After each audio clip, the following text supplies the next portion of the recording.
Oh, there we go. We are live. Hi, guys. It's Jen here from Australia's Capture Paranormal. Thank you for joining us on this very chilly Thursday evening. Tonight, we're doing a paranormal Q&A, and we have special guests with us tonight. We've got Gemma and Vic from Hecktic Paranormal down in Victoria. Hi, guys. Hello. Hello. How are you? Good. Very good. I'm just going to share the live. Just going to do all the admin while we're talking about this.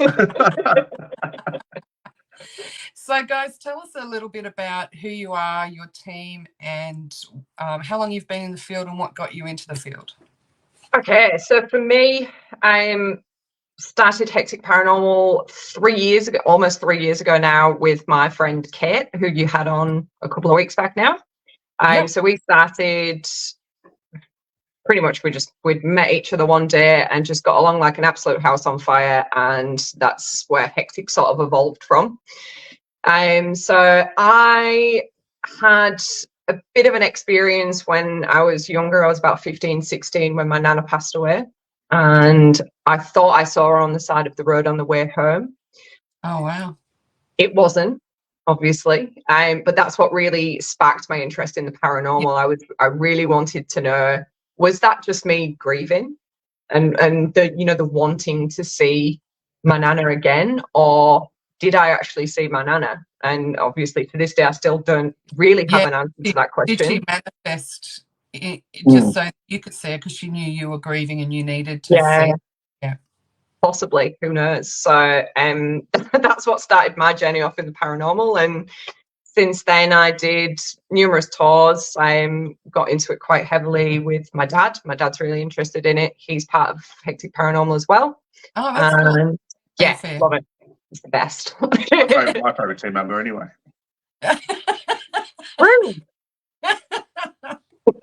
And then we have obviously Kate and her husband Ramon as well, and this guy.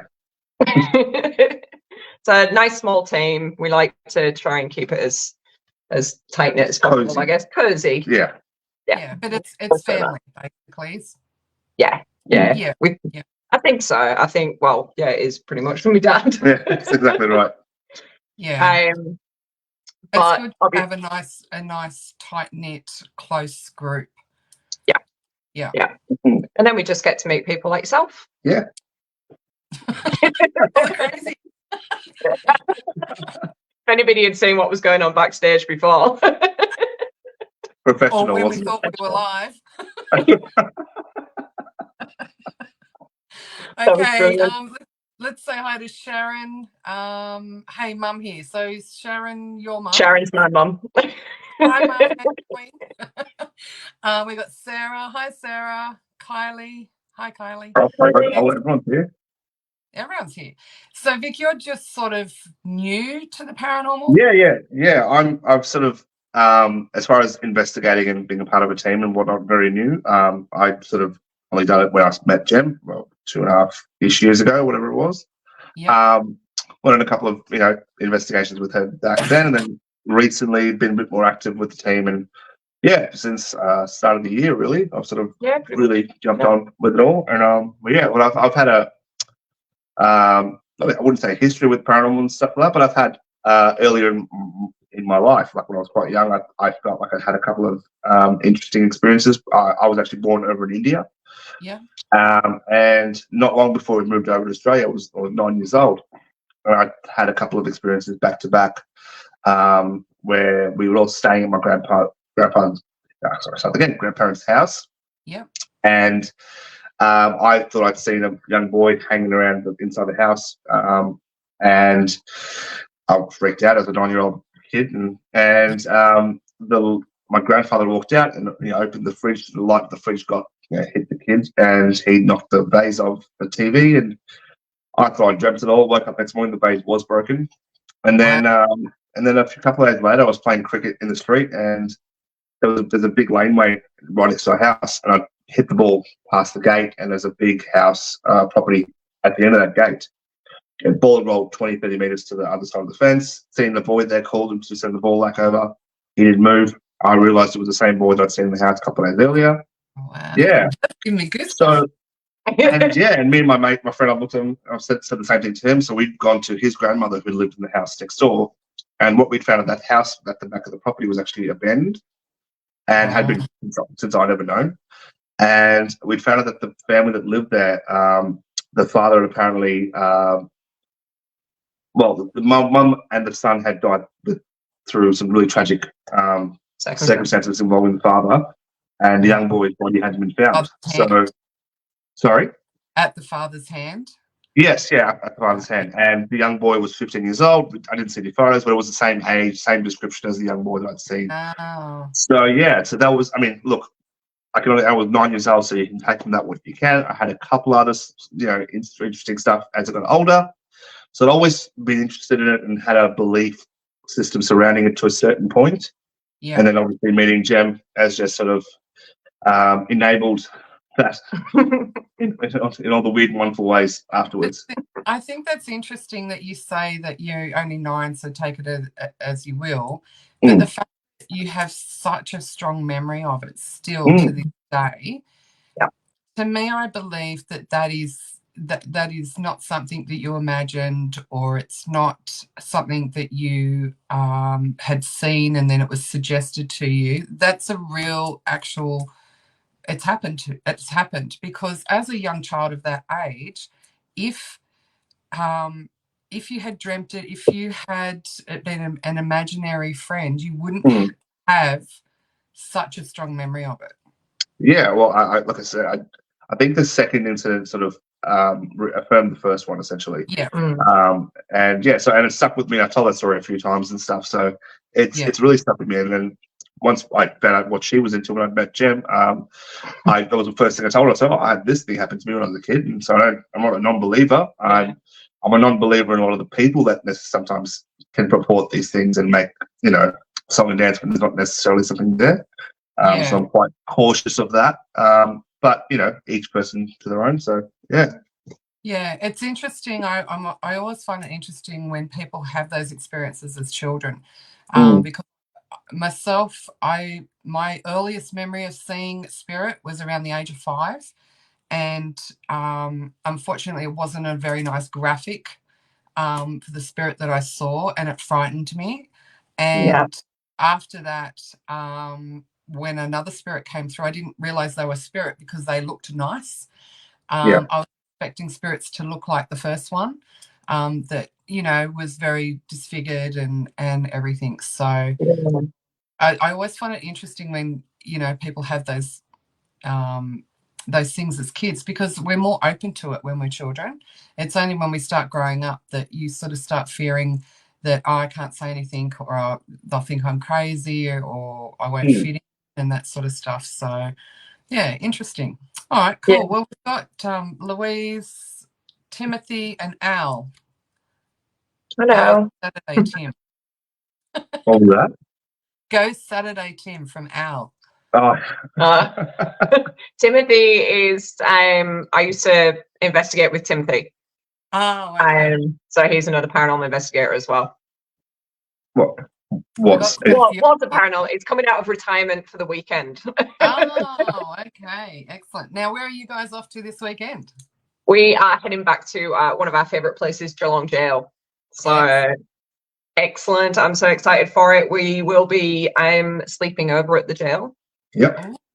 So it's going to be a long night. It's going to be a very long night. Long bit, and I've got to be in the car with him. Cold, Cold. Yeah. But no, I think the worst part is probably going to be the fact that I've got to spend a couple of hours with him in the car. So I don't know what she's talking about. I'm a delight on a long trip. I really am. I can't see what she's complaining about, Vic. Well, the problem just you wait, Jen. Just you wait. The problem is she complains when I'm awake. She complains when I have a nap in the car.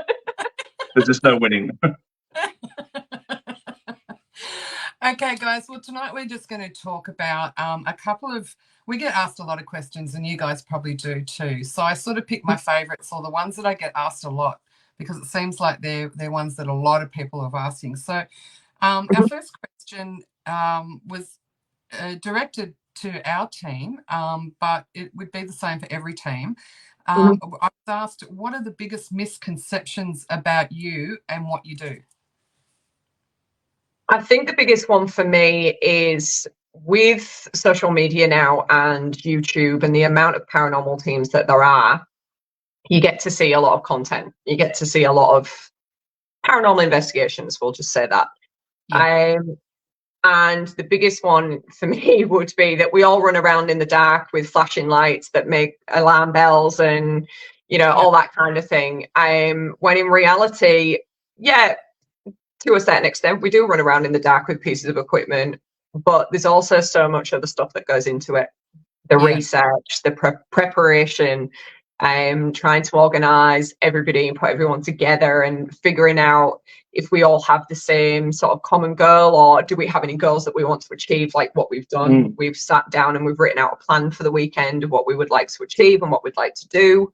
But yeah, obviously once you've done all of that, it doesn't just end and then you put it up on a big video and whack it on YouTube. You've got to go through hours and hours of digital recordings, footage, and then collaborating with your teammates to, you know, try and debunk some of the I don't want to say evidence because I don't really like that word, but some of the data that we do collect, we have to go through it very carefully and slowly and strip it right back and try and figure out what was actually happening at that time. So yeah, common misconception is that we just run around in the dark with equipment.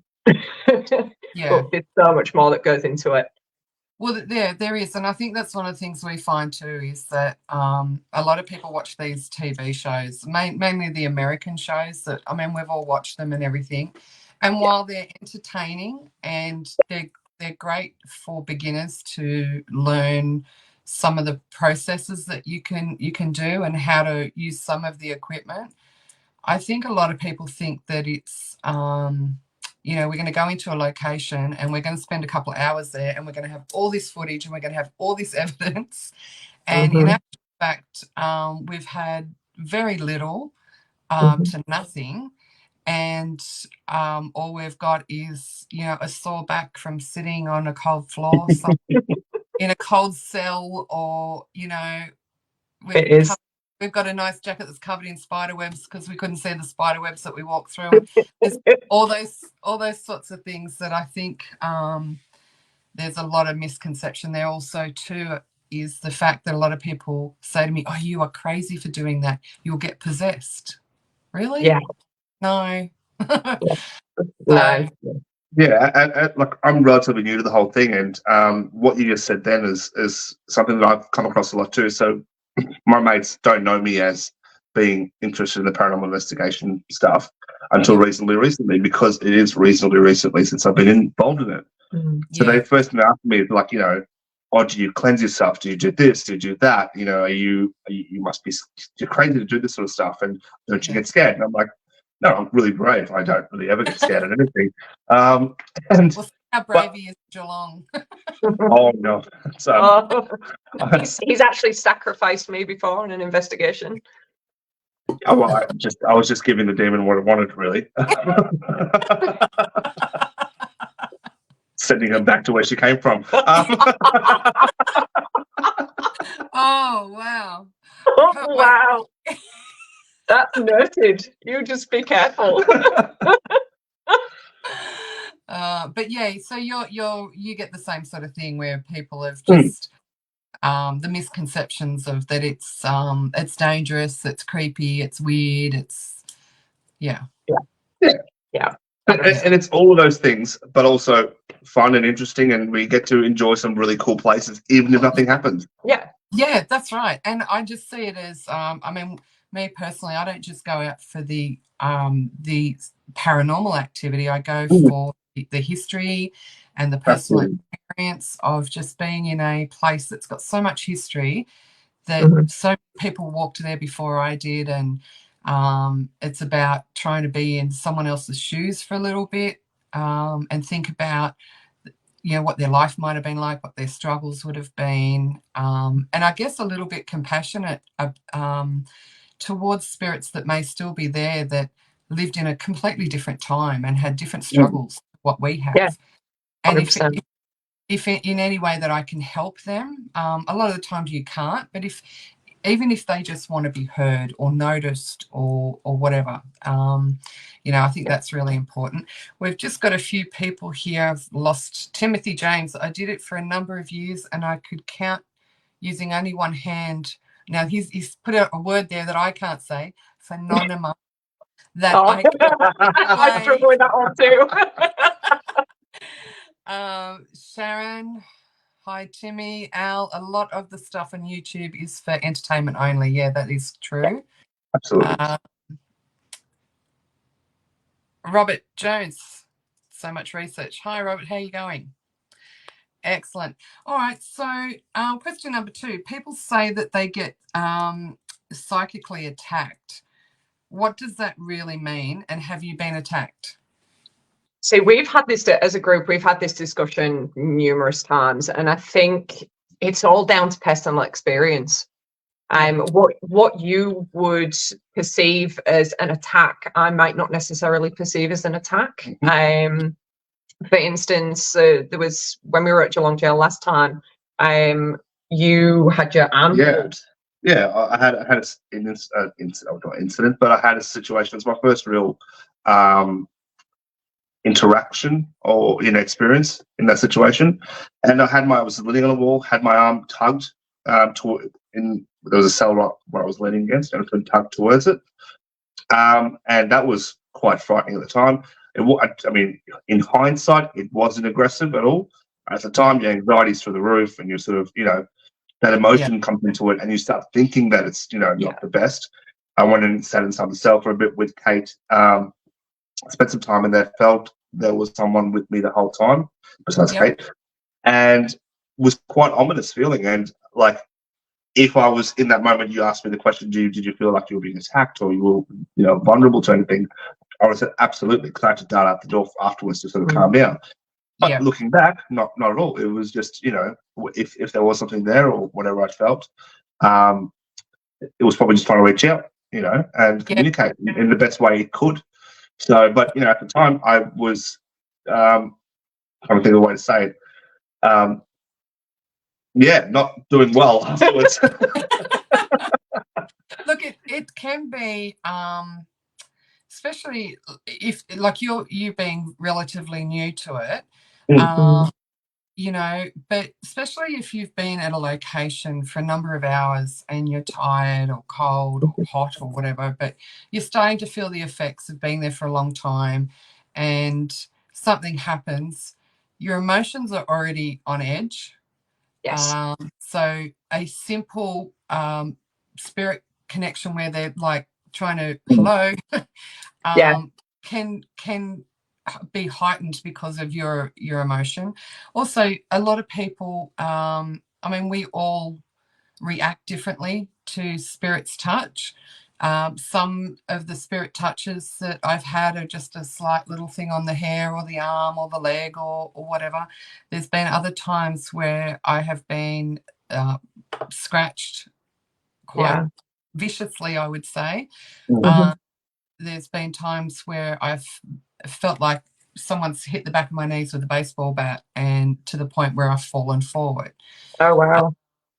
So I don't like to say attack, because that someone has come at me with a baseball bat or beaten me to a pulp. That's when we think attack, that's what we think. We try not to use the word attack, but in the heat of the moment, like you were saying, Vic, like it can scare the crap out of you, and you can feel vulnerable. And when you feel vulnerable, anything, even an ant walking up your arm, would make you feel like you're absolutely under attack. But I really don't like the word attack. But I've when we go and we don't do ghost tours much anymore, simply because they're tours with the jump scares and things like that. But we did one recently, and Rob and I were sitting back looking at different people's reactions to different things, and there were the ones that a breeze would go past them because it was windy outside, and they were freaking out. And it's you, is it? Super brave, this guy. And then, you know, there was a branch that fell out of a tree and they thought that was spirit attacking them. And, you know, Yeah. it was a windy night. A branch is going to come out of a tree. So everyone's going to react differently. And I think the more that you're in the paranormal field and experiencing it, your reactions are a little less dramatic, I guess. Yeah. But so we try and steer away from the word attack. As much as possible. I mean, there's always going to be people out there that feel that they have been attacked, and that's completely fine. It really just depends on your personal experiences. And I think we can't judge, because if something does happen, say I was to get my arm pulled and Vic was to say, oh, you've been attacked, and oh, it's not really attacked, you know. That kind of, you can't judge what somebody else is thinking. If they feel like they've been attacked, then they've been attacked. That's just the way that it is. So, but yeah, that word is very... Well, it puts blame and intent on something that you don't know if that's what it is. Yeah. And how can you... Yeah. And I think and spirits, just, you know, if they were a meek, mild person when they were here, they're more likely to be meek and mild over there. If they're a little bit more aggressive, then they will be still of an aggressive nature. Doesn't mean that they're attacking you. Just means they're full in the way they're trying to communicate. They could be, I've experienced it where there's been excitement from the spirit and they've come too close and touched because they're excited. Someone can communicate with them. Someone can hear them or see them. Yeah. And they can get very forceful, but it's not an attack. So, yeah. Okay, we've got Brittany. Hi, Gemma. Brittany Lucas. Hello. Hello. Nigel. Hi, Gemma. And Vic, how are you doing today? Very, very good. Yeah. And back to you, And before we went live, that was so funny. All right, so another question we get asked all the time, do spirit attachments really happen after doing an investigation? And how can I avoid that happening? There are so many different ways. I'm nowhere near, I don't want to use the word qualified, but I'm nowhere near as experienced enough to be able to tell somebody how to protect themselves. I let the people that really know what they're doing with that kind of thing deal with that, and that's usually Kate, or we've got our friend Jeff, or Kylie as well. Or Kylie, Kylie comes along as well. They're very well versed in the protection side of things, so I can't really comment, but I get given a necklace of, I can't remember what the stone's called. It's like a tiger's eye color. Yeah, might be tiger's eye. It might be tiger's eye. Yeah, probably is, to be fair. Or it might be. And I've also got my protection necklace that I wear that Kate got me. Kate bought me. But as for the whole spirit attachments and that kind of thing, I've never witnessed it firsthand. I've never come across anybody within my circle anyway that's had a spirit attachment, and I've never witnessed them suffer from that. So again, I just don't think I'm at a position that I'm able to comment really, or give a clear enough comment to help someone not be attached. I've not been given any kind of protection. I've just been told to walk into the fire. You're very well looked after. Oh, am I? You're not by me. Not by me. Vic's the guinea pig. We'll throw him in first. Oh, you have no idea. You have no idea. No, and I think a lot of that stuff, and Jem's completely correct. I'm not the authority at all. No. I think like what I sort of try and do is when I leave the place to sort of leave as positively minded as possible. Yeah. Just so not necessarily because I'm worried about a spirit attaching to me because I'm in a negative mindset, but much more about the anxiety carrying over afterwards. Because I think a lot of that would the anxious feelings that you have in these places because of the environment you're in. If you carry that out of the place, you know, it can ruin your day or the weekend afterwards and whatnot. So. And that's actually often been a question of mine. When people say that they actually have attachments, is it genuinely an attachment, or is it their own energy themselves, like their own emotions and feelings? And because if you, like you say, if you do leave a location and you're feeling down or you're feeling depressed or angry or anxious, then you're going to continue that emotion as well. So does that then trigger your mind to go, well, maybe something's come with me, you know? See, I think there is so much miscommunication, again, through the Hollywood movies and things like that about spirits and attachments. And if you go into a haunted house, you're going to get a ghost attached to you, and they're going to come home with you, and they're going to do all these horrible things. Look, I've been working with spirit all my life, and I'm over 50. Just I've been working in the paranormal field for 20 years. I have done private investigations, public ones. The only time that I have actually ever seen anything close to an attachment was to deal with mental health, and it was not spiritual. It was actually mental health issues, and I've seen it a number of times. And I think you're right.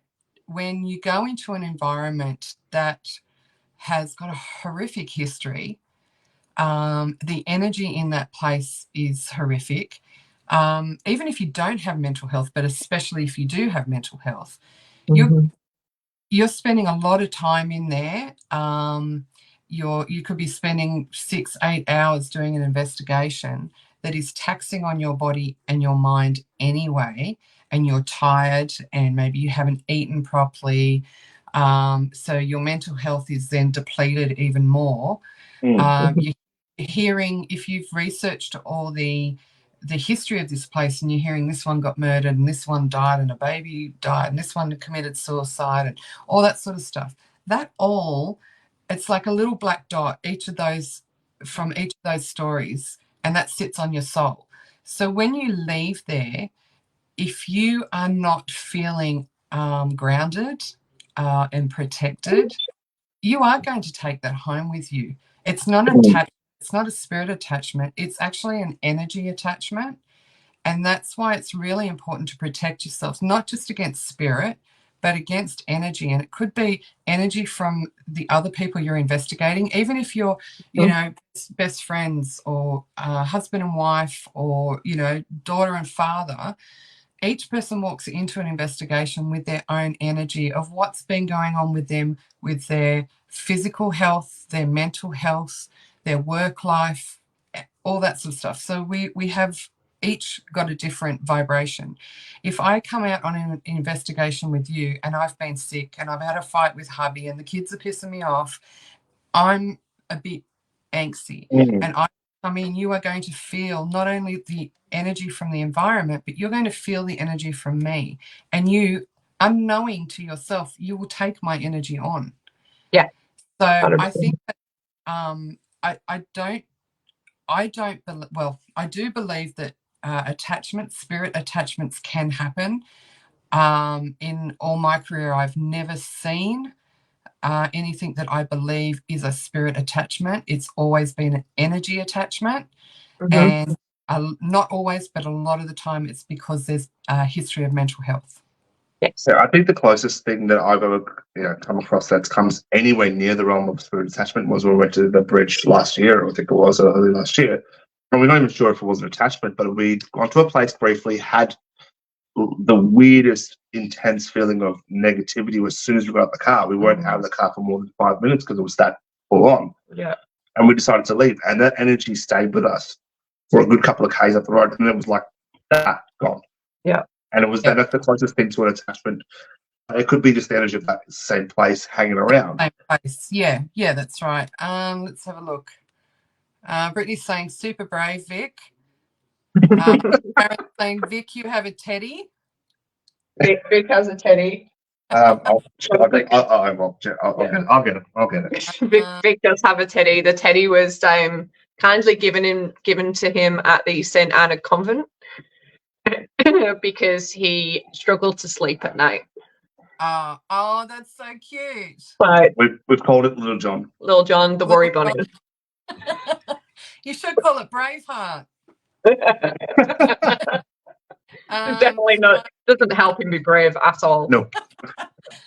Kylie, Jen, you were spot on. Thank you, Nell. Robert, such a great watch to look at it. Sharon, or is it not mental health and an attachment? Working on certain wards, full moon set them off.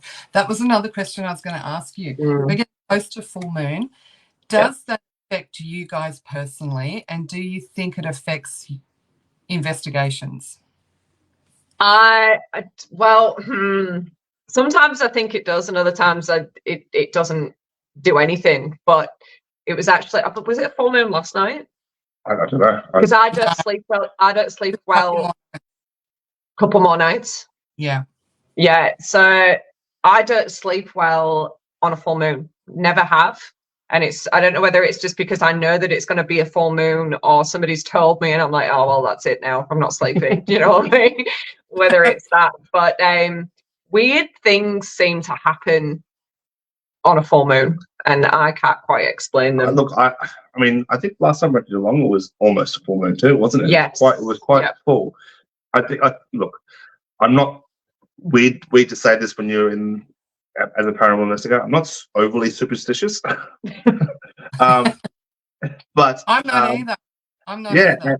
But I think the full moon thing, I can imagine an investigation, especially if you're in an openish space, the light of the full moon, like at night time, it reveals a lot more and still creates a lot more shadows and stuff like that. So it creates a bit more environment to it. And I think that's something I could think of that may, heighten an investigation. But I don't know. It doesn't affect me. Yeah. I mean, I already look like a werewolf, so it doesn't really. That's why Jem can't sleep on a full moon. That's very well. She actually properly transforms. That's. Look, you better watch your back this weekend. I'm telling you.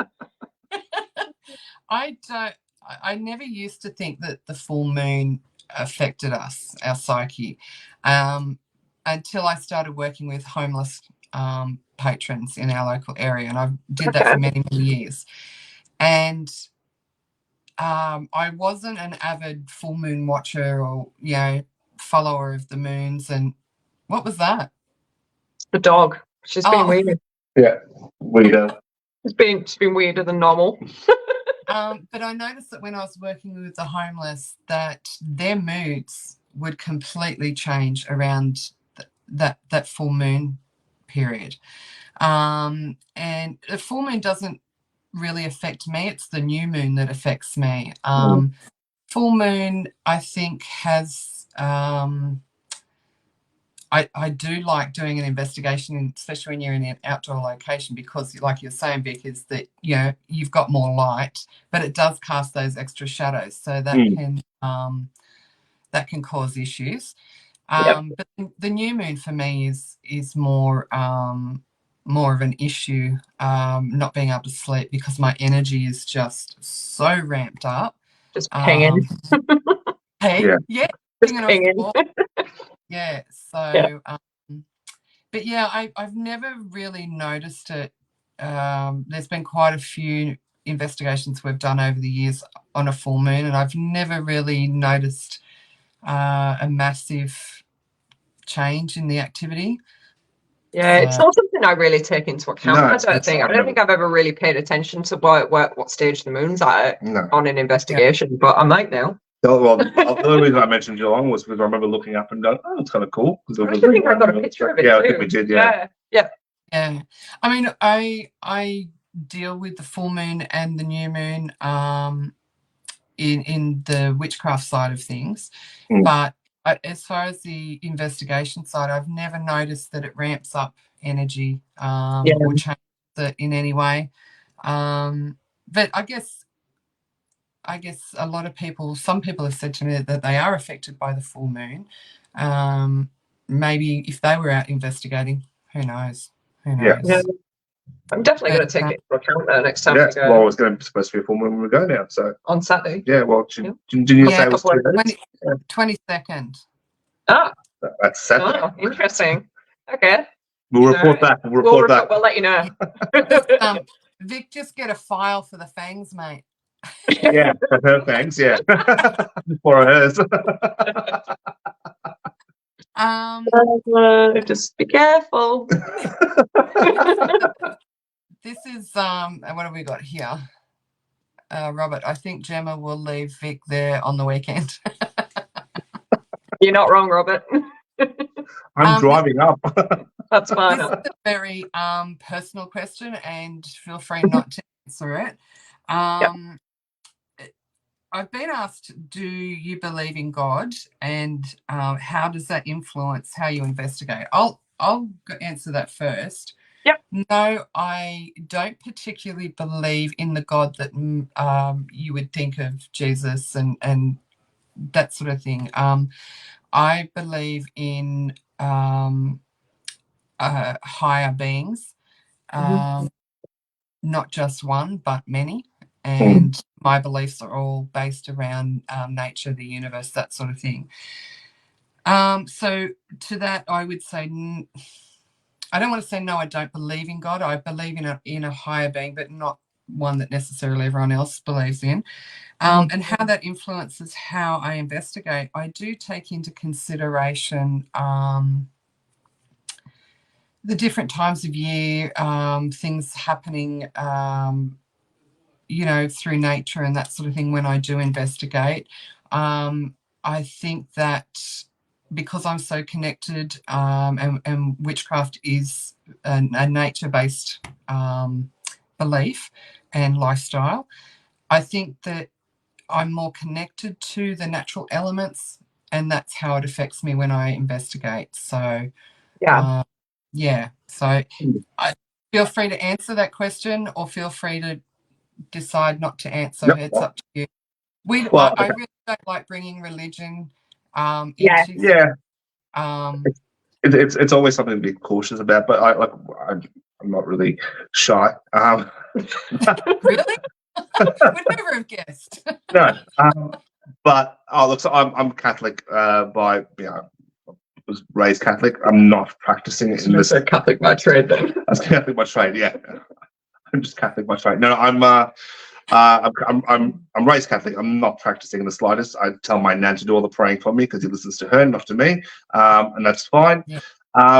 But as far as it impacting any kind of paranormal investigations or whatnot, look, for me, I've always had a bit of a nerdy sort of background when it comes to theology and history of theology and whatnot, and having a reasonably decent understanding of Christian theology, having that background, and when we go to a place that we're investigating, and like the convent's a perfect example. When we went to the convent, being in a space where nuns had preached, the chapel there and whatnot, I'm looking for historical artifacts or historical themes in that space, and that interests me more. So it just adds another layer of interest for me. It doesn't necessarily impact how it's not like I'm there going, oh, we shouldn't be in the chapel because it's it's a religious place. I don't do that stuff.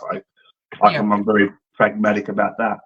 However, it just adds another layer of interest for me. That's all it is. Yeah. No. Okay. Yeah, it's interesting. I mean, I really don't like doing the whole religious thing, and because I'm never been religious. I'm spiritual, but not religious, and to the point that my youngest son went to a Catholic primary school, and he would come home with his homework and say, "Mum, can you help me?" I go, "No, sorry, I asked Dad," or it was Google, because I really don't have. I'm not across religion, so that's sort of one of the reasons I don't like talking about it. But I think you bring up a point there, Vic, where you're talking about if you go into, for example, a convent and things like that. I would always make sure that even if I didn't have that belief, that religious belief, that I wouldn't bring my own beliefs, because my beliefs would be very, very different to what theirs are. I would make sure that I did not bring any of my beliefs and my lifestyle into that sacred space of another faith. And that I would respect, while I don't understand a lot of it, I would still respect that other faith. That's the key word, though, I think. Yeah, 100%. I'm the same as I'm definitely the same as you, Jen. I don't have any belief system, any faith. But yeah, the respect that you do take into locations is number one. I think at the end of the day, it doesn't matter really what location it is, whether it's religious or otherwise. Yeah. Religious or otherwise, it's it's probably your number one rule on paranormal investigations, I reckon. Well, it should be your number one To rule. reduce- Unfortunately, it's not for everybody. Nope. Oh, we know that. Yes. Brittany's saying full moon is June 22nd, new moon is July 6th. Thank There you. you go. There we go. We're gonna have some fun, Brett, on Saturday then. Yeah. Sandra's saying, I've done investigations on a full moon in a couple of cemeteries. The lighting is awesome. Snapped a pic of a figure standing next to a grave. Excellent. Cool. Very excellent. Yeah. I mean, it does add to the atmosphere, I guess. Oh, absolutely. But as far as enhancing, I don't think, I don't know. I haven't experienced it. Maybe it does. No.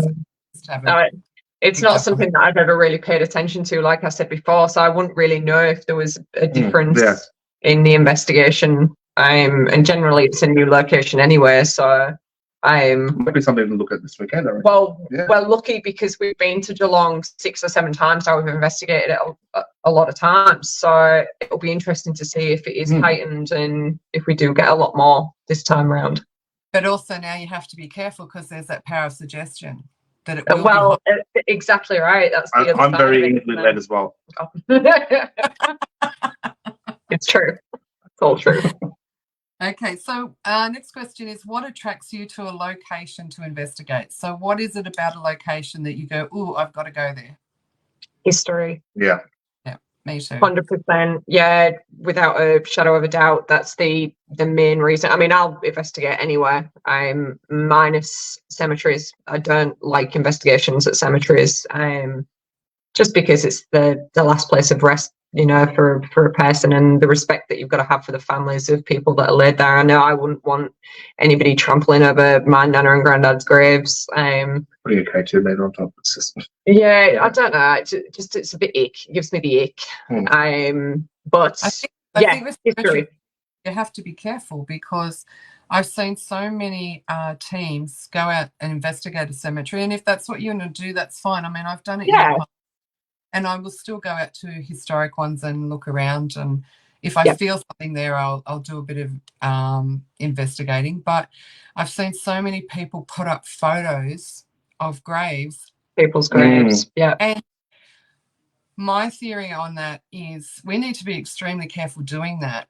Historic ones I don't have an issue with, but ones in the last 50 to 60 years, you're still going to have their children or their grandchildren that could be watching your live or your feed or your social media and see bloody grandma's grave up there. 100%. On a absolutely page. Like, you really have to be careful. There are times where I've seen an absolute stunning grave that I wanted to share because it was just beautifully laid out and everything, and I've blurred the engraving on it. But putting out names and everything, like, I think we need to be really careful with that. 100%. I absolutely agree. It's just distasteful to trample around on people's graves and take pictures, and I just don't like it. Really does rub me up the wrong way.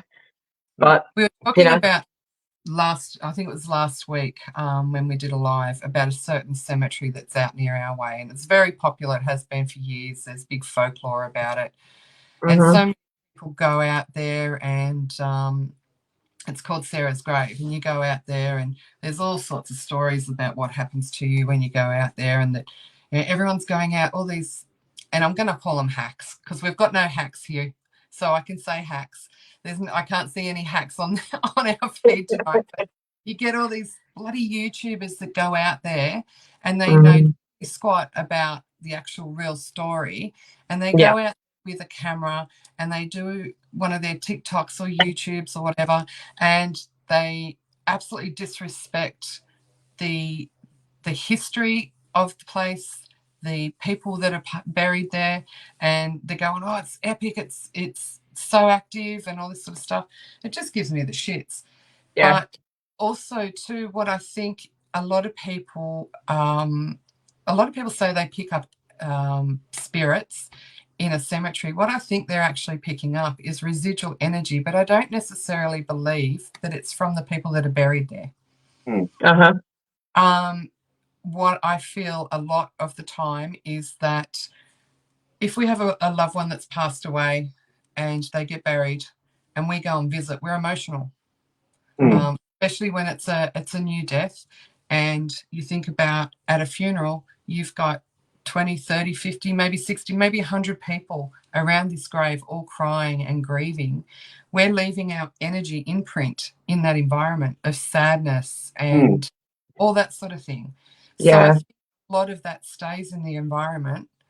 And I think that's when people go into a cemetery and they feel like they're picking up some energy.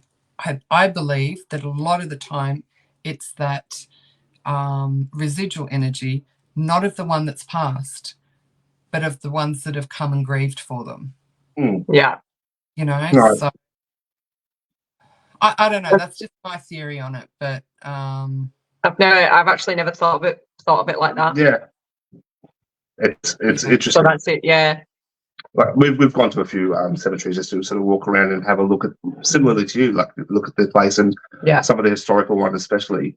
And yeah, like the respect factor is massive there. I think we were talking the other night about how like, you know, if you go to a place that's, you know, got history and you're investing in that place, you know, it's a place where someone's lived and whatnot. Whereas if you go to a place like a cemetery, that's where they've gone to rest and be laid to rest in their families. You know, that's respecting the family. So you wanted to convey that across too. Yeah. But you know, the funny thing is, we say, "Oh, rest in peace," but then we go and try and communicate from their grave. Yeah. No. They've always just that, like cemeteries for me have always just given me the heebie-jeebies, to be fair.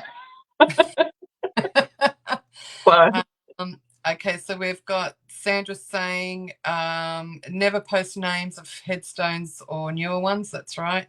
Robert's saying you need to have integrity. Absolutely. Yeah. Brittany's saying Sarah's grave, is that the one in Penrith, Cranebrook? Yes, it is. It's one out at Cranebrook. I was literally just asked by somebody in America to go there on my trip up there. So yeah. So, yeah, I might pop in and have a look, but I won't be posting anything about it. I'm about 10 minutes from there. So brilliant. Okay. But don't go if it's a really hot day. It's covered in black snakes. The council. Yeah, the council. Do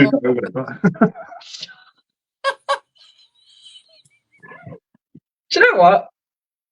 I'm going to pay for all of this later. Yeah, he's in the bad box now. Yeah. But yeah, if you go there, call me, because we're only like up the road from there. But we never go in the heat of the day, because the council's always putting up signs, beware of black snakes. And it's sadly it's gotten to the stage where councils had to put up a massive, great big fence, and it's gated, and council comes and opens it every morning and closes it every night. It's got CCTV in there, because the vandals and the idiots going in there. So that's a location that we've gone to. I've lost count of how many times over the years we've been there, and we've never ever had anything other than what we believe is residual. We've never had anything intelligent. There is energy there. You can feel the energy, but like I said on last week's live, the most dangerous thing there is the bloody rooster that lives next door. Every time he sees us, and I'm sure he does it to other people, but every time he sees someone in the graveyard, he flies through the fence or runs through the fence, and he comes up to you and he chases you. Oh my God. Yeah, that's hilarious. Guard rooster. Yeah, so we have a demonic rooster at the Yep. Love it. You watch. Now that I've said that, some YouTuber will stick up that there's a demonic rooster, and this story will just get bigger and bigger. It's going to be at her when she goes up there and visits. She's going to post a video of the demonic rooster. I will, 100%. Yeah. I'm so down to start a new rumour. We'll go down to the local shop, and I'll get one of those rooster heads, and I'll run around. Oh my God, can you? Be Brilliant. Love it. Oh, God. Okay, so we've gone right off topic, but anyway. Hectic. Definitely comes with the territory. All right. What time is it? Oh, I've still got a little bit of time. How long after someone passes can they communicate with you, or do you try to communicate with them? I think that completely depends on the circumstance. Mhm. When my nana and my granddad's passed away, I immediately started asking questions, like trying to make some type of contact. Yeah. Didn't have a clue what I was doing. I was very young at the time. But yeah, it depends on the circumstance. You see a lot of these, again, going back to the whole YouTube sensations and all that kind of stuff, add in their spirit box conversations that they've had with the Queen and all that kind of stuff. It's absolutely ridiculous. It's just So insane. old Lizzie's just hanging around there to talk to anyone, is she? Yeah, of course. Oh, have you not seen any of them? No. Oh, I'm about to open your world, Jen.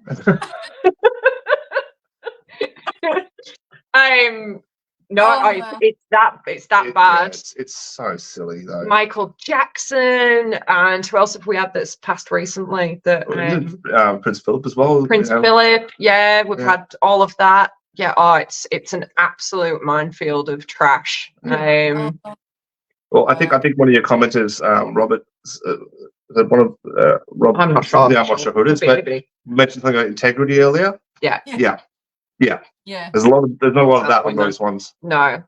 Oh.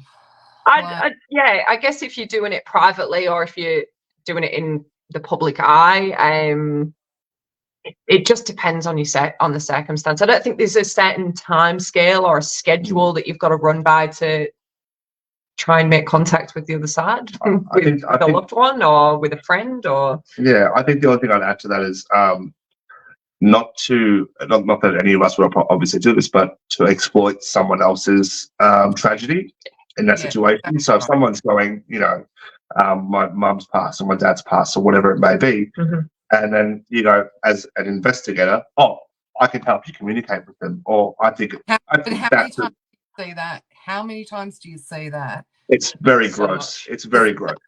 It's just grotty. It's really grotty.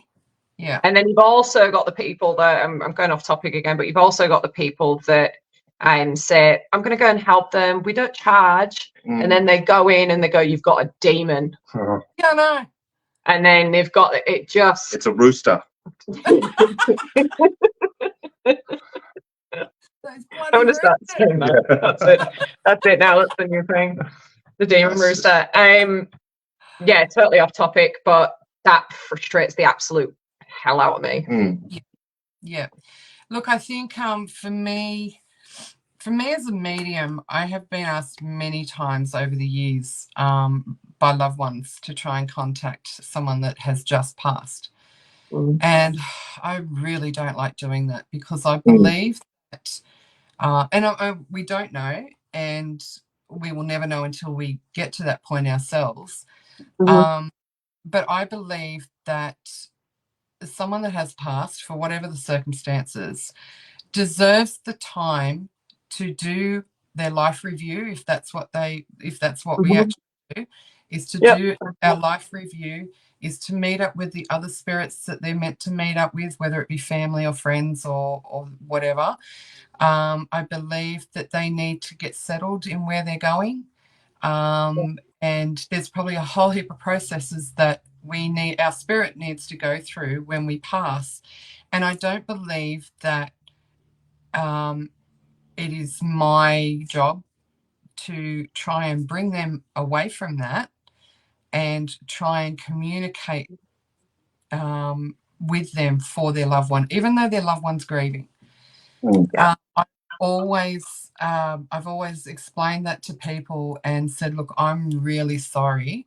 I'm happy to do it for you in 3-4 months' time, but I'm not doing it for you. I'm not even going to attempt to do that for you now.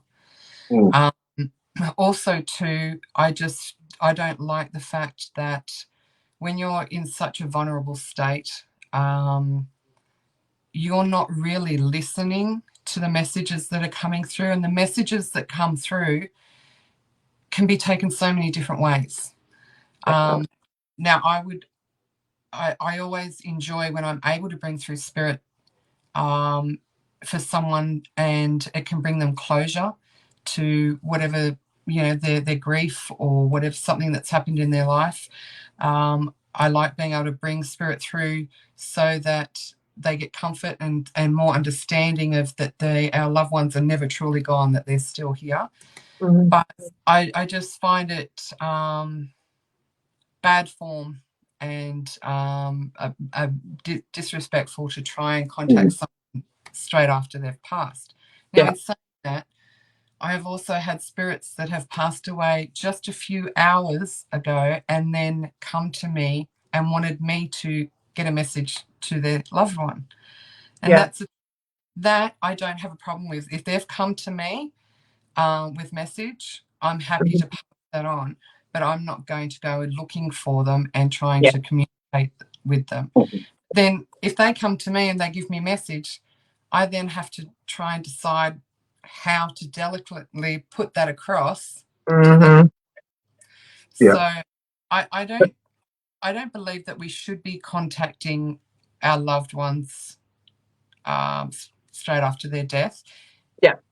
Sorry, when I say that, I don't believe that I should be the one contacting. If my grandmother passed away tomorrow, the first thing I'd be doing is trying to contact her. And I did when she passed. I think it's okay for loved ones to do that. But I don't think it's okay for a stranger to do that. Bless you. Thank you. Out of nowhere. Yeah, I don't think it's right for a stranger, like a medium or a paranormal investigator or whatever, to do that. So I think ethically, if we were asked to go to a location and investigate the passing of a loved one straight away, within a sort of couple of weeks of the passing, then I would just say no, and obviously state reasons being. Especially publicly as well. It'll just be absolute no-no. I kind of just don't agree with public investigations at people's houses. Full stop. But you see a lot of that as well. So the funny thing is, I've seen it so many times too, where people, we're going to do this, investigation at a private location, like a private home, and we're going to go live. And I'm thinking, no, you're not. Real? They do. That is just one. It's dangerous because you're. I've seen people out the front of people's houses, and I'm thinking, and they think they're being clever, saying, "We're in Geelong, at a private location," but they're filming the house. We saw it recently on one of the things, didn't we? Yes, very recently. But I know exactly what you mean. It's crazy. No, it's just a no-go. Just don't do it, people. No. And then I've seen other ones where they've interviewed the person, and I'm thinking, are you serious? There's got to be. I know why he's laughing. Actually, sorry. Why? We actually watched one a couple of months back now, and they did the whole voice change and the face, and you couldn't see the face, but for a split second the editing was off, so you saw the person. So as they cut back and forth from scene to scene, you got the glimpse of the person, and then mentioned the address as well. And it was like, they're trying to hide the person's. They're telling them there is. I just don't know why we're putting videos of that stuff up online of people's houses. Private home equals private investigation equals private everything. It's just private. There's one word there that's really important out of all of those words. Private. Okay, let's have a look at some of these comments. Sharon Hughes, this is real. I used to be able to do this with my parents who had passed and my son is showing signs of it. Oh, so that was a while ago. So that might have been when we were talking about. Yeah, probably. She's been very odd, peculiar. Robert's saying so many YouTube channels claim demons. Most are rubbish. Mm-hmm. Oh yeah. I've only had two investigations in the whole 20 odd years that I've been doing this, where I suspected that it was demonic, and as soon as I did, above my pay grade, see ya.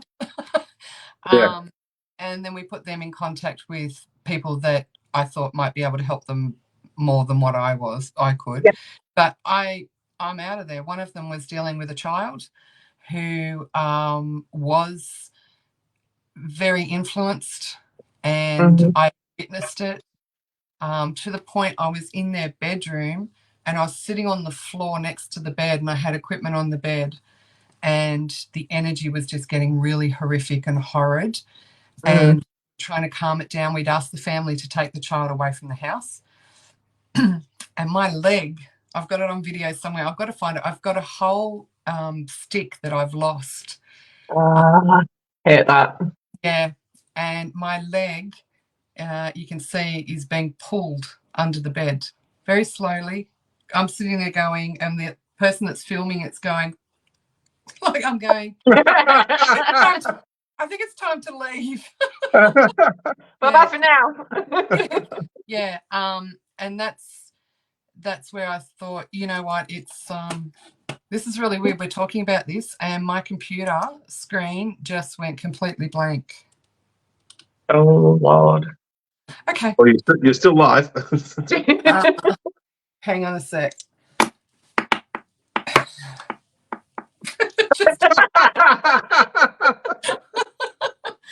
We actually live in a haunted house, so we've had a lot of activities. So, not for me. No, you can come and stay the night, Vic, if you like. Do it. Are there any good motels around? Yeah, the graveyard up the Okay. Oh, here's a. If I was to stay overnight in a haunted location, what can I expect to happen, and is it safe? What would your advice be?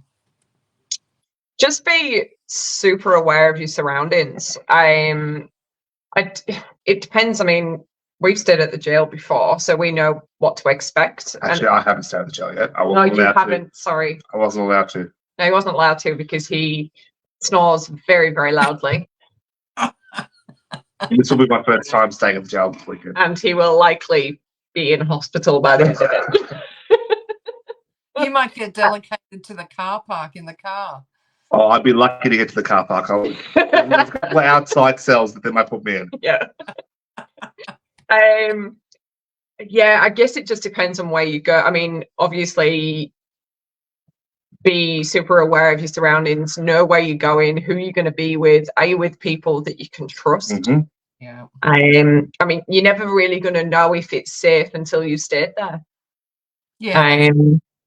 So you've just got to be really careful. And that's all subjective to what could be safe for one person isn't safe for the person, and it comes across with your anxiety and all that sort of stuff too. Yeah. Like the only place I really stayed at overnight was the convent. Yep. I was not great there, not because of anything paranormal, just because of my disposition. And yeah, it wasn't a super active. I know that place is quite active from what I've heard, but it wasn't a super active time since we were there. But a very creepy place, and even more creepy when you're trying to sleep and you're looking at a doorway and you're just going, "Oh, there's some light coming in." Oh, I'm worried to blink because there may be someone standing in that doorway shortly, and that's always in my mind. So I had to find somewhere else to sleep.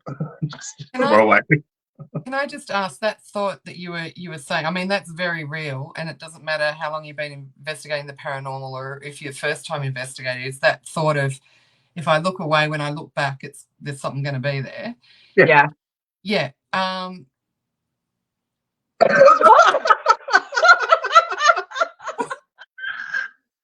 What is going on with you? This is getting bizarre now. It is my granddaughter's birthday today. What's going on? I mean, that and the thumbs up before the live started, which creeped us all out as well. We thought we were that was very funny. But what was that? Can you do that again, please? Can you press the balloon button on the live, please? Where is the balloon? Where is the balloon button? I've never seen any of that on StreamYard ever. And I've been using StreamYard for nearly 3 years now. I've got Kate's pendulum here, and that's not doing anything. That's very strange. That's like balloons. Where do they come from? Okay. Oh, the witch's castle. Hi guys, late to the party. Sorry. She said, "What was that?"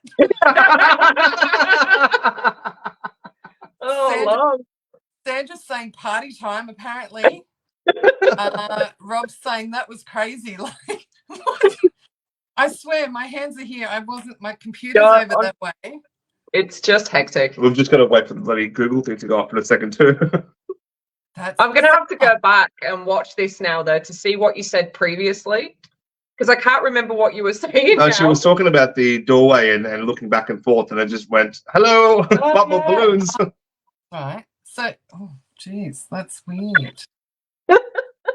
Hang on. Brittany's saying it's part of the new phone update, guys. Oh.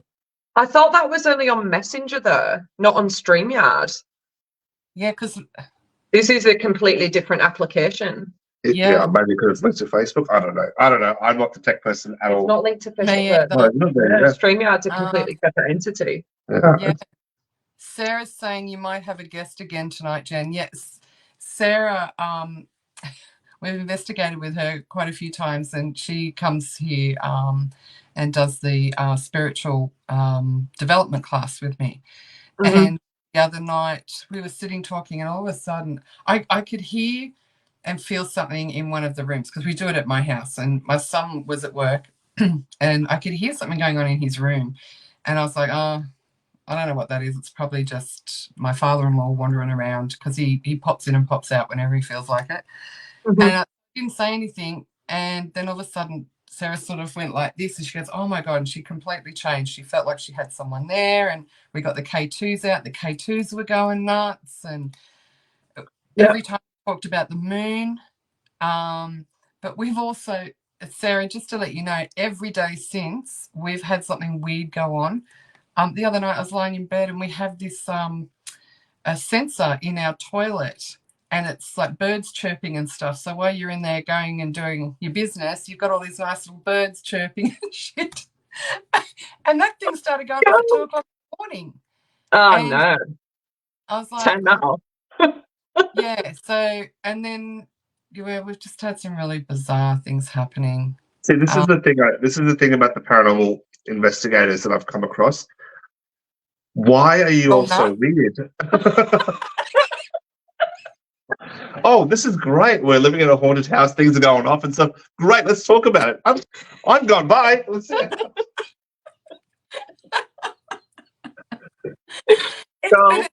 And see, it's funny that you say that, because a lot of people obviously are like that. And I'll say to Rob, we'll have visitors here, and something weird will happen, and only Rob and I notice it. And I'll say, oh, we've got our visitor again, and they're all like, what? Yeah. And they're like, oh, one of those visitors. And I'm like, yeah. When normal people say visitors, they mean like, mum's popped over for a cup of tea. Not someone hiding in the corner there. But it's weird because it's normal for us now. Yeah. Not normal for me. I don't think you'll ever get used to it. No, absolutely not. You will. I kind of like the fact that he's a bit of a wuss. But it's like the things that have happened here over the years. Like, Rob, we heard a noise in the kitchen, and we thought it was one of the kids. The kids were only sort of semi-small, and So we jumped up to go and, someone's walking around sleepwalking or can't find the toilet or whatever, and we walked down the hallway and noticed the linen doors were open. So Rob's closed them, and we got into the kitchen, and every cupboard in our house was open. All the doors were open. Bye-bye. Gone. I'm moving. And Rob's like, what the fuck is going on? I'm on realestate.com so quickly after that. You guys have to come and stay next time you do. Absolutely Oh my not. God, I'll yeah. come visit, but no, thanks. But it's funny because we were overseas last year, and my daughter-in-law, she was staying here, and she said to me that she saw a man in the back room, and she sort of opened up the door and went, "Oh," and closed the door again. So it's not just us saying it or feeling Yeah. it. So. But just being. Actually, it was the night after that. Rob's just said here, it might be the figure that he saw after the live. So last week when I was doing the live with Rob, we were chatting afterwards, and I was standing in the kitchen and had the back room where Sarah had her experience, and he goes, he looks at me like that. I said, "Oh, what's wrong?" And he said that something, he could see a full shadow like of a body behind me. Yeah. Oh wow! And that was after the live had finished. Yeah. Yeah, I was going to say, because I don't remember that bit. Yeah. But Brittany's saying it's on all video platforms. Oh, there you go. I don't know. Well, it gave us some entertainment for the night, didn't it? Yeah. Yep. Certainly did. Kylie's saying that. I'm just excusing myself for a second. I think the dog's really busting to go to the toilet. Oh. Kylie's saying that's awesome. I volunteer Vic to do a solo in Jen's kitchen. Trust me, I've done plenty of solos in Jen's kitchen. All right, it's when the cooking happens around you at its best. It's Jen's kitchen. Oh, Jen's kitchen. Oh no.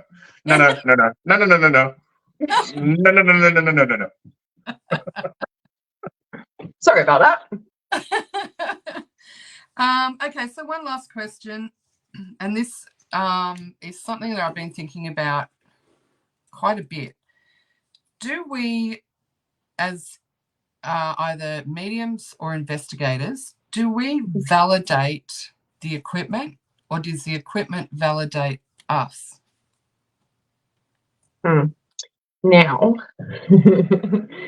we've had this discussion, and actually, you go. Okay. Because you actually had some really good points with this. So, I'm a big believer in generalities. Once again, full disclosure, very new to the whole thing. Coming at it from I don't like to use the word scientific, do we? But coming at it from a purely data gathering expedition, every bit of kit that you use is a piece of kit that you can collect data with, and corroborating evidence and data is what you're looking for. In my opinion, your emotions, your experiences, your feelings in an investigation is another tool in your belt. So if I'm at an investigation and I'm feeling woozy, or someone's there, or whatever it may be, but nothing else is happening, and any other bit of kit that we have there or no one else in the investigative group is having those experiences, I'm less inclined to believe that it's something supernatural or paranormal or preternatural. Preternatural, he loves that word. I'm less inclined to believe it's something like that. And I'm more inclined to believe it's just my emotions playing tricks with me. If I'm having that feeling and the REM pod's going off, and the cat balls are falling off ledges, and the K2's jumping up, and Kate's in the corner talking to the wall, all that's happening at the same time, I'm going, okay. Kate's just randomly in the corner talking to the wall. Yeah.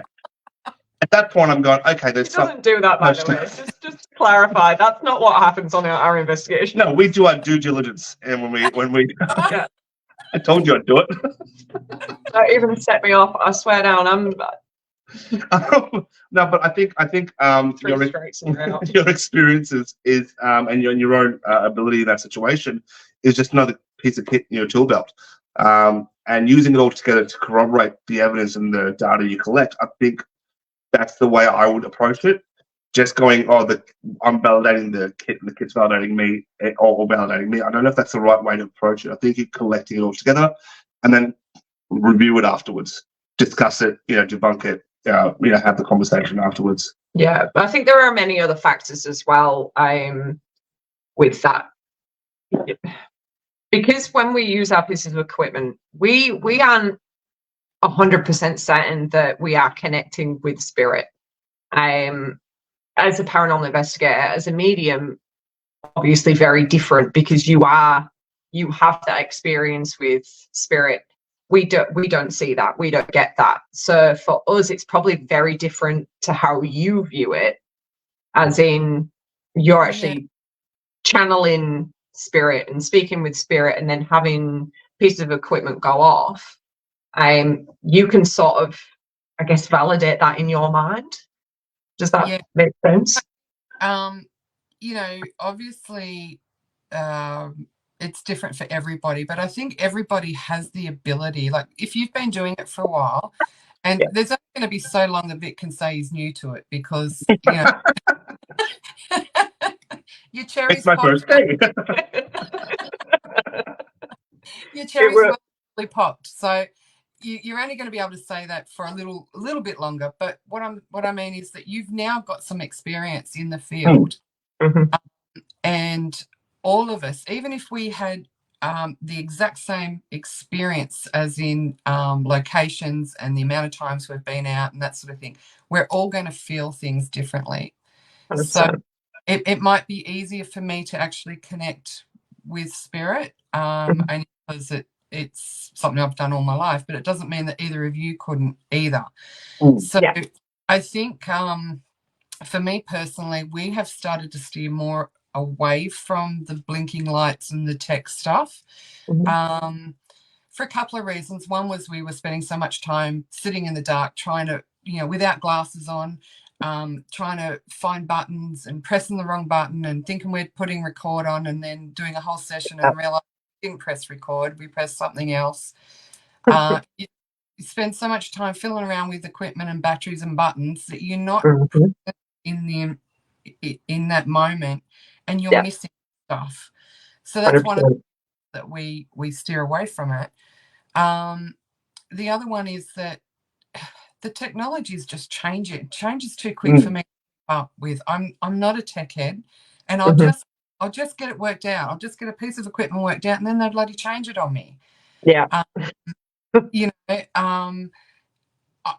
don't like relying on the equipment. So we now only use a few pieces of equipment, and we only use those equipment basically to validate what we're feeling already. So we're more about the personal experience now, where I guess in the beginning we got on that snowball effect of, you've got to find something and post it up and all that sort of stuff. You know what? That we have had so many experiences that we have either captured on tape or not, and we have never posted it. Because we're doing it for us. We're doing it for personal reasons. If we can share our knowledge or share our experiences with other people that are interested, great. But we're more about that personal experience and learning ourselves than actually making contact so we can get light flashing or a voice captured or whatever. So for us, I think it depends, like you're saying, it depends on each person, but for us, the equipment only validates what we're feeling. So but we don't rely too heavily on that at all anymore. No. I'm just a big camera fan and a big recorder fan, and that's pretty much as my arsenal goes, really. You like the K2?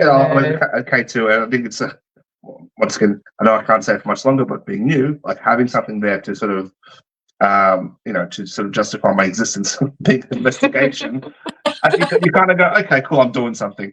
K2's I think we don't talk about K2's the way that we should sometimes is tattoos are very important to for your first sweeps of your property. Yeah, the baseline and stuff. Yeah. Yeah, get your baseline to figure out where the hotspots of energy, generated energy are, and that sort of thing. So I think a lot of people forget that that's why we have them in the first place. Is one of the main reasons is to be able to debunk before we even start. Exactly right. Yeah. Okay? It's great having a tall husband because he'll run it up the wall. If we're getting spikes, he'll go, yep, there's the power there, and he'll go across and yep, figure it all out. All that sort of stuff too. So we will take wherever we go. I mean, when we go over the States, we're taking K2s with us. We've got our camera, and the only other thing that we use is the necrophonic. And yeah, that's basically I've got boxes and boxes of equipment. That you just don't use. No, I just don't use it anymore. Yeah.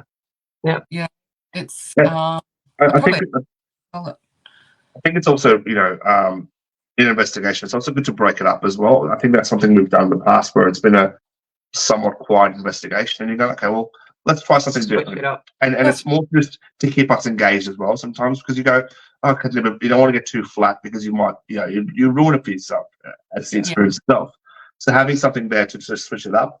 Oh, we haven't really had much luck with this. We'll do an Estes method, or we'll chuck laser lights on, whatever it is. And we haven't done a lot of investigating recently because we've been crazy busy. But there are benefits to having other equipment with you, like you said, because not all spirits are going to be able to communicate through an EMF or the voice recorders or stuff like that.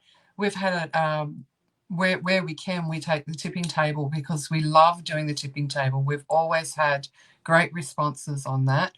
The dowsing rods, even pendulum work. Pendulum work's becoming more and more into our arsenal now. But the dowsing, like Belinda from Western Sydney Spirit Sisters, she's got these amazing dowsers. They light up, so one's red and one's green. Yeah, my friend's got a pair of them. That's awesome. So cool. Yeah. I'm not great with dowsers. I'm sort of just finding my feet with those, but she's the guru on those. Yeah, I don't trust myself with them. No, I think it is good to have different pieces that you can trial, and in one location the dowsers might be great, in another location voice recorders might be better. So but yeah, I don't know.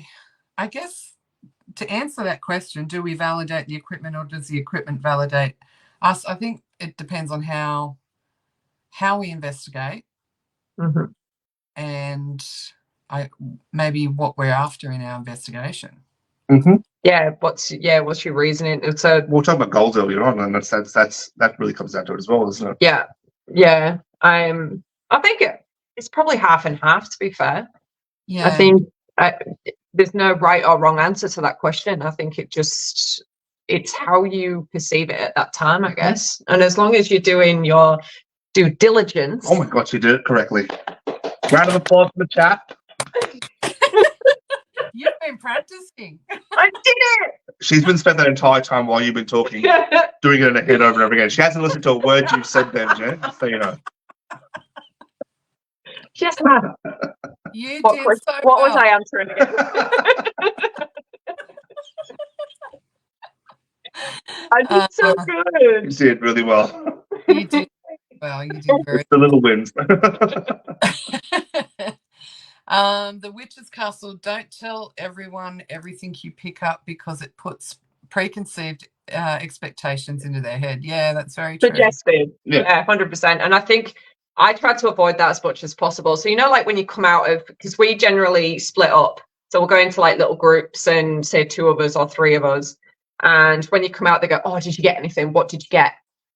And I'd prefer not to say anything because I don't want them to then go into the same spot and already have the this preconceived idea of, oh, well, this is going to happen. Mm. We're going to get this.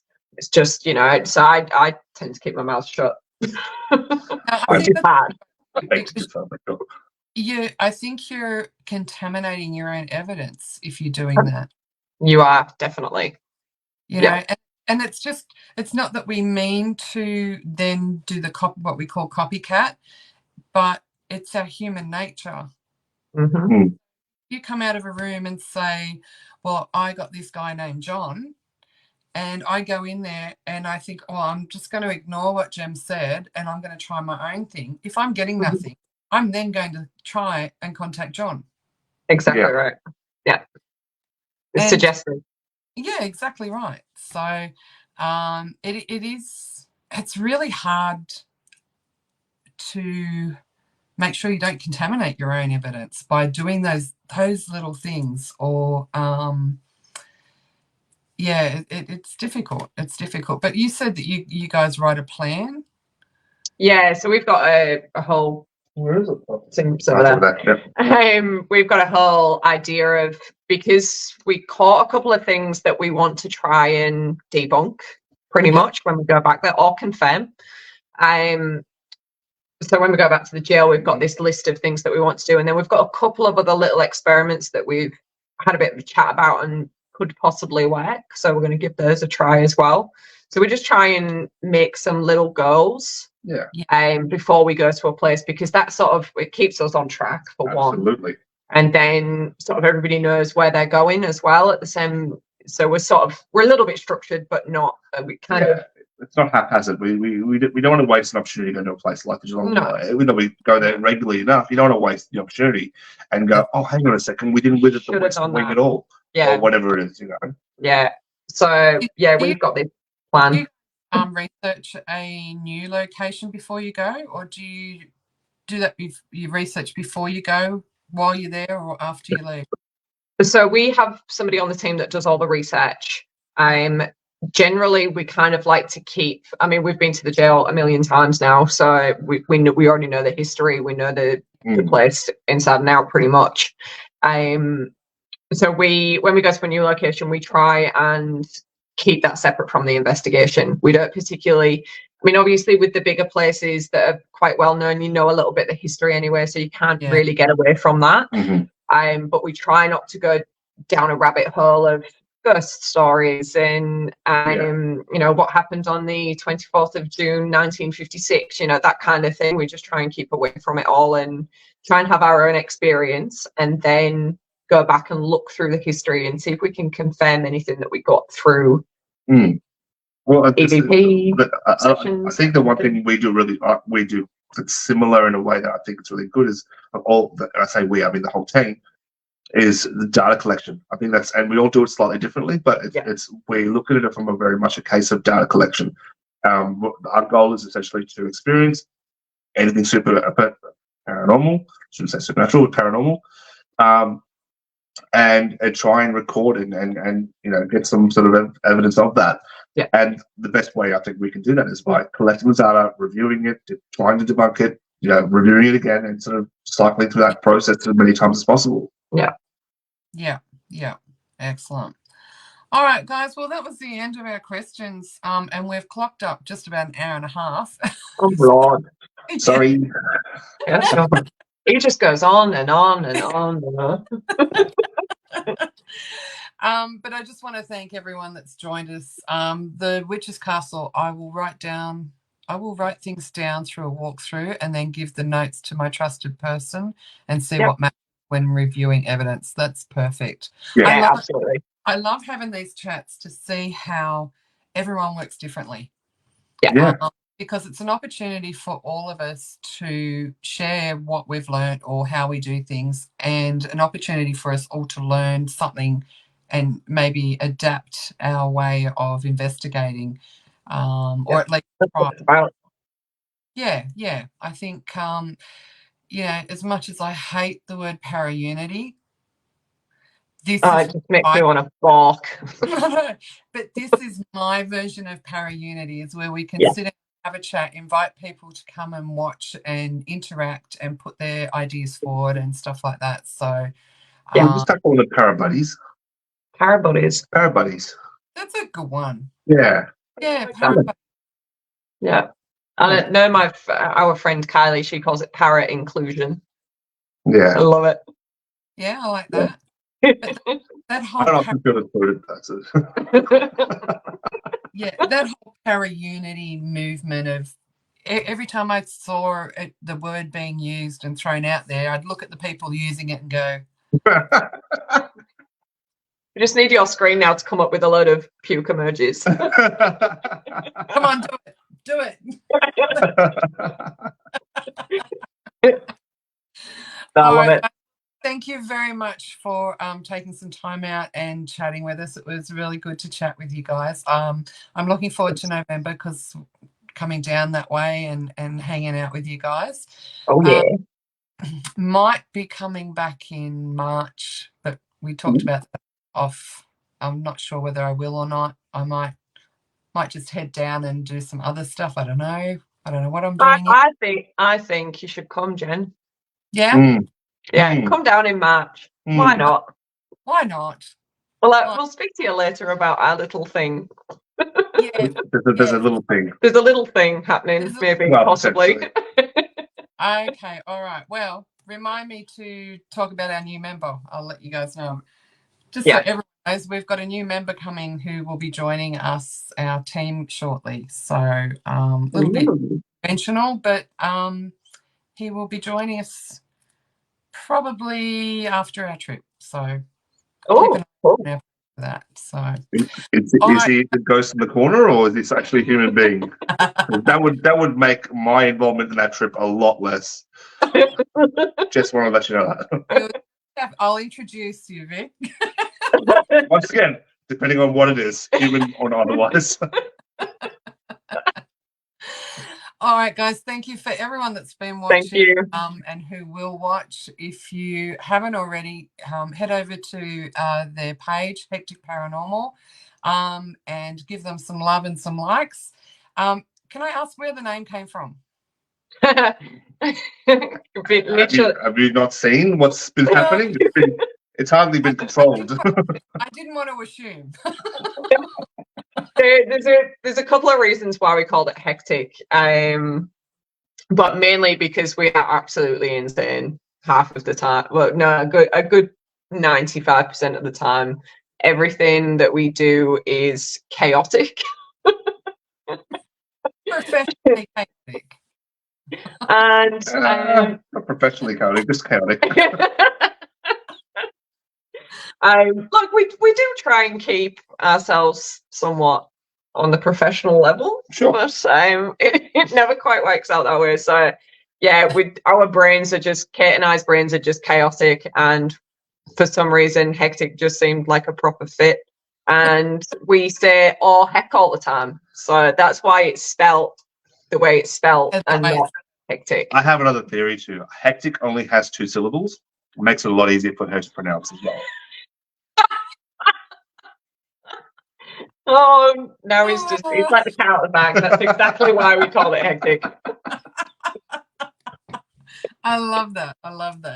Excellent.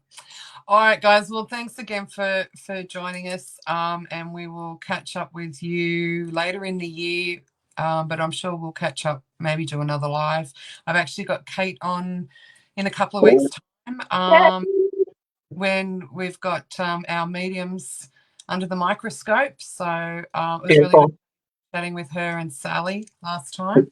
Please don't tell her I mentioned the thing about the wall with her, because I don't like getting on Kate's bad side. Is she actually back from Tassie yet?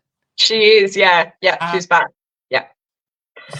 Amazing photos. Like, she's just been some absolutely beautiful places. Here, there, and everywhere. It's been put back on my bucket list now. So yeah. Love it. All right, guys, I'll get you to hang around for a minute after we go on air. But thank you to everyone for watching, and we don't have a live next week because I'm moving my parents. So I was supposed to do this live with these guys next week and realized I'm moving my parents. But the week after that, we will be doing a live again, and we will have the mediums on as well. So excellent. All right, good night. Have a great weekend, and we'll talk to you. Thanks for having us.